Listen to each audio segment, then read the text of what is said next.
ఆ తిరుమల ట్రిప్‌లో ఫైనల్‌గా దర్శనం కంప్లీట్ అయిపోయిందనమాట. చీర క్యారీ చేయడం నాకు చాలా అన్‌కంఫర్టబుల్ ఉంటది.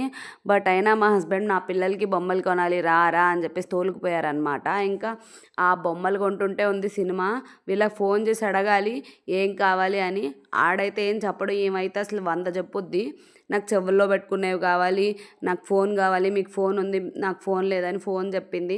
మళ్ళీ నాకు పప్ప దగ్గరున్న గన్ లాంటి గన్నే సేమ్ టు సేమ్ కావాలి. అదే ఫీచర్స్ ఉండాలని చెప్పింది.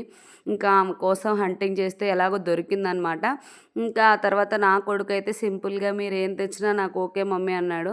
సరే కదా అని వీడి కోసం ఎంత మంచిగా చెప్తే ఏమైనా కొనుక్కొని ఉంటామా? అందుకని వీడి కోసం జీప్ కొన్నాము. దీనిలో ఫీచర్స్ ఎలా ఉన్నాయంటే ఇది జిప్ వదులుతుంటే వెనక నుంచి స్మోక్ వస్తుంది, లైట్స్ వెలుగుతున్నాయన్నమాట. చాలా బావుంది. ఇంకా మా పిల్లలకి ఇలాంటివి ఎందుకు తీసుకున్నాము అంటే, మేము ఎవ్రీ 3 మంత్స్‌కి ఒకసారి తిరుపతి వెళ్తున్నాము అంటే, వీళ్ళు చాలా ఇన్నోసెంట్‌గా బాయ్ మమ్మీ జాగ్రత్త నాకు బొమ్మలు తీసుకురా అని చెప్తారు.